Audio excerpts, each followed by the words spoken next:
Hello and welcome to another episode of This Week in Cleantech. It's a roundup of the week's biggest stories you need to know in climate and clean energy in 15 minutes or less. Today is Friday, January 10th, in 2025. I'm Renewable Energy World Editor-in-Chief John Engel. Rachel Frazin from The Hill is back on the show very shortly. But for now, I'm joined by Cleantech commentator Mike Casey of TigerCom. Mike, we are both on the East Coast, but obviously thinking about all our friends and colleagues in Southern California and watching that devastation. This show is about clean tech. It's about climate. It's about finding the solutions to address what is clearly a crisis. And to see it play out there in the Los Angeles area has been pretty tough.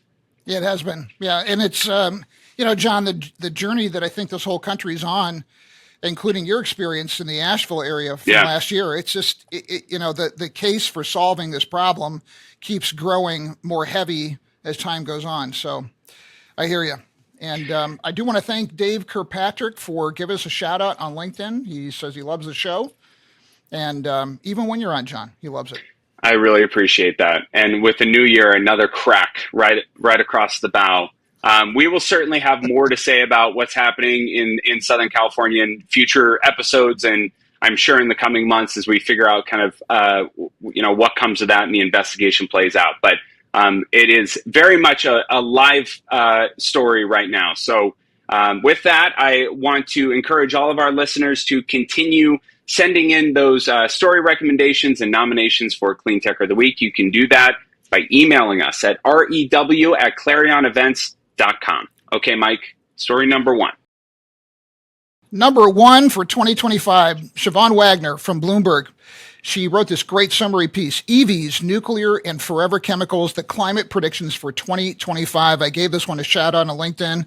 I think it really deserves to be included here. John? Yeah, so Bloomberg gathered their reporters, editors, and the BNEF analysts to determine 15 trends that will shape the future of our planet in 2025.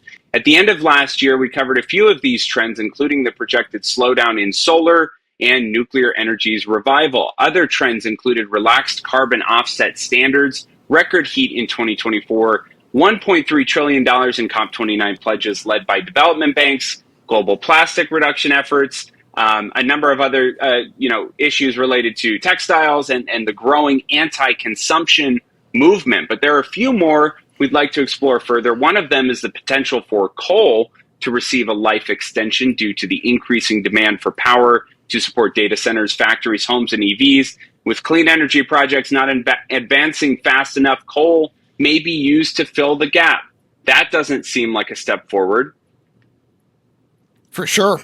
That's it? Well, seems pretty rough. When you leave me flabbergasted, Mr. Engel, even I lose track of the conversation. But that might be the trend for 2025 is flabbergasted. I hope it isn't, but I'm feeling that way.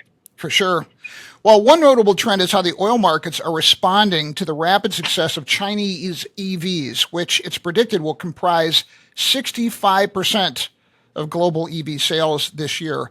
It's prompted the nation's largest oil company to move its peak oil demand prediction up 5 years from 2030 to 2025. Analysts anticipate a sharp decline in demand afterwards. So just think about that. The Chinese EV market is so big and influential that peak oil could happen this year. That's a big deal. Another U.S. specific trend is the prospect of weakened support for some pollution cutting technologies under Trump's return. This has led some companies to delay the U.S. expansion and considering relocating. If these startups leave, we could see a talent loss, and it would weaken America's edge in the global race for the next gen energy sources. Last trend we'll highlight is the possibility that we will begin mining the deep ocean for the largest estimated deposits of minerals on the planet: cobalt, nickel, manganese, to help supply the EV boom. John, story number two. All right, this one is from the New Republic, titled "Banks Celebrate the New Year by Quitting Their Climate Pledges."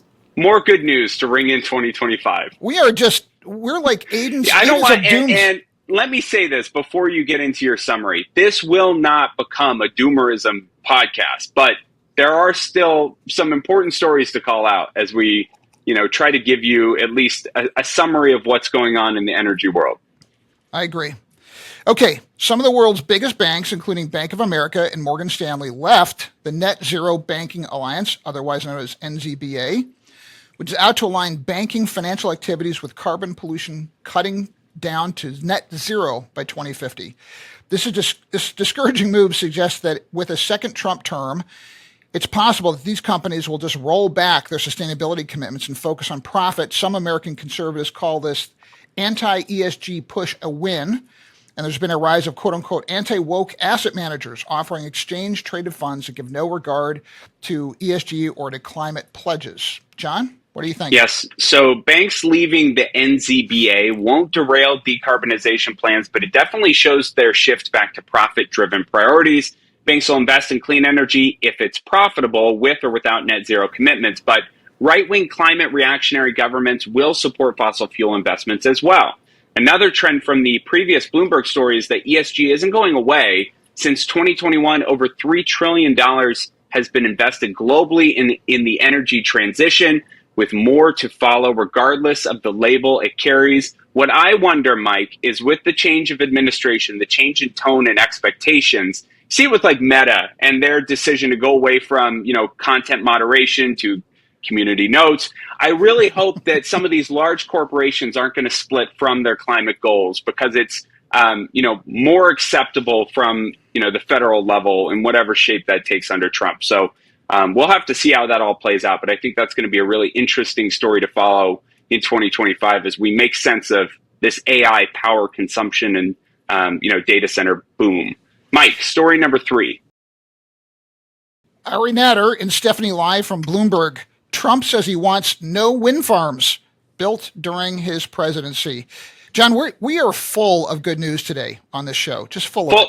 Full of good news, and Trump can say no more wind. Lucky for him, interconnection queues, supply chain, NIMBYism, citing, all of that is really contributing to no more wind even before he takes office. Wind is really tough right now, and they've had a brutal 18 months or so. But on Tuesday, the president-elect vowed to halt new wind farm construction during his second term, jeopardizing billions of dollars in planned wind projects, both offshore and onshore. Trump has long expressed hostility toward wind development, but this is his sharpest threat yet. He claims wind energy is too expensive and harmful to the environment and whales. He's even falsely claimed that they cause cancer. Mike. Well, some of our clean energy backer friends are afraid that Trump's hostility toward wind energy will raise their electricity costs and take away a budding American power source. And his threats come at a time when we need all the available power we can possibly generate to meet the growing demand from data centers. He's long opposed wind power since fighting a project visible from his private golf course in Aberdeen, Scotland. John, I don't know if that's is that a first world problem, or is that like... That's way past first world, buddy. It's kind of like a master of the universe problem, right? Yeah. Because I'm really mad these things are wrecking my elite golf course views. All right, John, 4th story. All right, this is from the AP. Climate-friendly electricity sees big battery projects soar again in 2024. Good news. It didn't come until story number 4, but here we are. The ability to store large amounts of electricity in batteries was almost unheard of 10 years ago. We should remember that. But the U.S. had about 24 gigawatts operating as of November 2024, 71% increase since the same time over 2023. Battery storage capacity has doubled in less than 2 years, with 90% of that storage in just 4 states: California, Texas, Arizona, and Nevada. Batteries can supply electricity to the grid during demand spikes, reducing the need for polluting peaker plants, which are typically located near lower income communities. Those peaker plants release harmful gases that can lead to asthma and breathing issues for nearby residents, with an estimated 63 million Americans living within a 3-mile radius of such a peaker plant. John? And a quick qualifier, Mike, 24 gigawatt hours, because I know you'll have someone in your email inbox or in your LinkedIn messages calling that out really quickly. Okay, so forecasting weather patterns has become much more challenging due to climate change, making it harder to determine the grid capacity needed for extreme weather events. Although most utility-scale battery storage projects operate in just 4 states, these benefits are generating momentum that could lead to rapid expansion across other parts of the U.S. And the certainty of the Inflation Reduction Act really helps here too, in that President-elect Trump coming in is unlikely to wreck a lot of the benefits that they receive. All right, Mike, our last story and our guest this week. It's written by one Rachel Frazin from The Hill, titled Biden Administration Adds Exemptions into New Climate Rules for Hydrogen Energy. Rachel, what a story. Welcome to the first time to the show, and we're glad to have you on. Thanks for joining us. If people have not read this story, which we want them to do, what's the big takeaway? Thank you guys for having me. To take a step back, hydrogen energy is something with enormous potential to help reduce our carbon emissions, but also a challenging technology and an expensive technology. So the Inflation Reduction Act, the Democrats' signature climate and tax law, had incentives to help make this technology cheaper. And hydrogen has this enormous potential because it can help us to decarbonize, typically difficult to abate sectors, things like trucking, aviation, steel, cement production. But, there were still a lot of open questions about how those tax credits would be implemented and who would qualify. And that's sort of what we've learned this week. That's that they've decided to keep relatively stringent requirements, but they've added some industry-friendly flexibilities too. So, Rachel, the Biden administration definitely took their time on this one. I think this was like the last tax rule that they had to figure out, and it's been very contentious ever since the Inflation Reduction Act was passed. And I know a lot of the issue came down to what many identify as the three pillars and additionality and the carbon footprint of some of these projects. Where did we land maybe on the scale of very industry friendly to environmentally friendly and within the the climate push? So all of the environmentalist reactions that I've seen have been, well, this is not perfect, but we got most of what we wanted. The three pillars are largely maintained, although one of them is on a slight delay now. The three pillars being that you need to add additional clean energy to your hydrogen source. You need to have that hydrogen or have that clean energy produced within the same region and within the same hour. That hourly matching has been pushed back. It's been delayed to 2030 now is when they would have to start meeting those hourly requirements. And, that was sort of a big area of contention. Was a lot of the industry was saying that's too hard. We can't do that. The technology is not there. So they did implement that flexibility. The other couple of changes. One is that there's a carve out for nuclear power with a caveat in and of itself, which is that it has to be a nuclear plant that would otherwise be at risk of closing. Now, you have a lot of climate advocates are skeptical of that, saying, well, would these power plants actually have been at risk of closing? How do you prove that? So there's sort of, so that's another big caveat. But, on the whole, everybody that I've spoken with has been like, this is probably more on the side of what the climate people want, but there definitely are some not insignificant changes. Rachel, if you were a betting woman, your reporting, did it leave you thinking this is going to be readily repealed under Trump and the Republican majorities in the House and the Senate, or do you think it's got some staying power? Well, that's a really interesting question because, there's a lot of debate among Republicans about what to do about hydrogen. You have sort of two schools of thought, and one is that we should not be subsidizing any kind of clean power whatsoever, fossil fuel subsidies only. And then you have sort of another school of thought, which is, hey, if we broaden this out, if we add more exemptions, we can have fossil fuels or other energy sources power off of this, and this could be, just another sort of tool in the all of the above toolbox. So I think it's sort of unclear which one of those sides will ultimately win out, under Trump and in the new Congress, or maybe they'll just continue to bicker and not do anything one way or the other. Hey, that sounds familiar. I got one more for you, Rachel.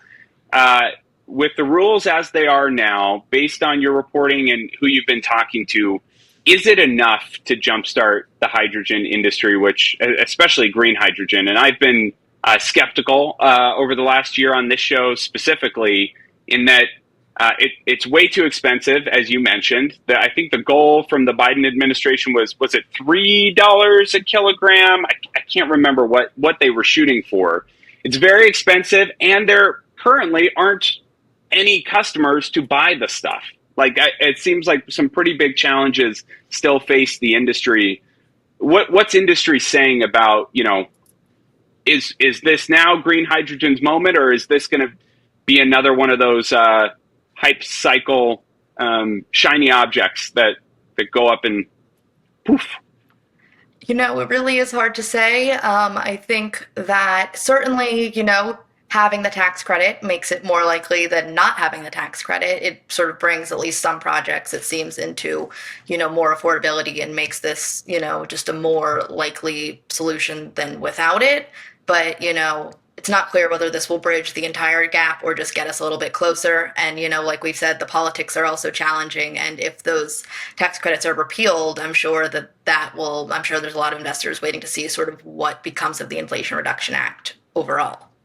John, we're just about out of time. We need to go to our Cleantecher of the week, but not before I apologize to Rachel for forgetting that she was actually our 4th guest on This Week in Cleantech. Oh, wow. Early. And so roughly 60 episodes ago, Rachel, please forgive me for forgetting that. So you are our first visitor of 2025. Mike has already had 6 birthdays since that episode. He's now 93 years old. Go on, Can Mike. we go to our Cleantecher of the week angle? Sure. Would you please stop with these ageist tropes? New year, same me. This week's Cleantecher of the week is Aaron Nichols from Exact Solar, who reminds us that solar in the U.S. continued to expand during President Trump's first term. Shout out to Aaron for bolstering our determination as we face this unprecedented time. So congratulations to Aaron. Want to give a big thanks to our wonderful producer, Brian Mendez, who, if you did not see the video episode of the last episode of the year, you got to check out his snare drum roll. A very theatrical flair right at the end of each snare drum roll. It was pretty badass. So if you didn't see it, John Engel, which I know you don't watch any of our own episodes, but Never. Perhaps you want to start this is with a tax write-off. Yeah. We want to thank Rachel Frazin for coming on and providing some adult supervision once again. We've missed it. Come back sooner. Alex Peterson, Claire Quirin, both helping us gather these stories. Yeah, and please subscribe, give us feedback, and share those recommendations. Thanks for coming back for another year of these very fun episodes for me to do, Mike. So I'll start the year off on a positive tone. Rachel, thank you so much for joining us, and we'll see you all next week. Thank you guys for having me back again.